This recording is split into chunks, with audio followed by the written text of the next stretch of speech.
अब खान का पैगाम मिलते ही अपना अमाद अजहर साहब भी अपना पहुंच गए थे इस्लामाबाद। उन्होंने बोला जी खान साहब ने बोला है कि पहले आपने पेश नहीं होना, तो अभी उनका पैगाम आया कि आप आ जाए। जैसे ही रऊफ हसन साहब पर हमला किया गया उसके बाद वो कहते हैं मुझे पैगाम मिला कभी आपकी क़यादत का टाइम आ चुका है और आप मंजर आम पर आ जाए। और वो कहते हैं कि मैं कल पेशावर जाऊंगा और उधर से जाकर अपनी बेलें करवाऊंगा जो मेरे ऊपर जाली केसेस बनाए गए। उसके बाद आप देख सकते हैं कि सेक्रेटरिएट के एरिया में उनकी तलाश जारी है, उनको पकड़ने भी पहुंच गए थे, मगर लगता है कि वो पेशावर की तरफ दोबारा फरार हो चुके हैं। उसके बाद देखना है कि मुराद सईद के बारे में ये क्या कहते हैं, क्योंकि मुराद सईद को तो जर्नैलू ने बोला था कि हमें जिंदा या मुर्दा चाहिए। उसके बाद मुराद सईद के लिए काफी कोशिश की गई कि किसी तरीके से भी इसको पकड़ा जाए,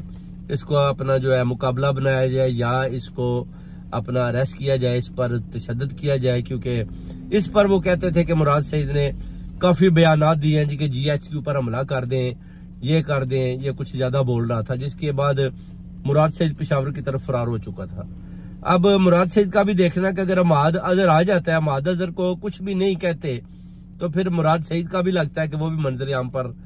आ जाएगा, मगर रिस्की है, बहुत ज्यादा रिस्की है। अब देखना है अमाद अजहर साहब अगर बेल कराकर सामने आते हैं, इनकी गिरफ्तारी लाजम होती है या नहीं आती। अगर इनको गिरफ्तार करके इनके ऊपर भी तशद्दुद करते हैं तो फिर मुराद सईद का आना भी नजर नहीं आता, मुश्किल हो जाएगा। इसलिए खान साहब ने जो पैगाम अमाद अजहर को दिया है, लगता है कि खान साहब ने कोई उनके साथ ऐसी डील हो चुकी है जिसकी वजह से खान साहब ने अमाद अजहर को जो अपना व्हाइट फ्लैग दिखाया कि तुम आ सकते हो, तो इस पर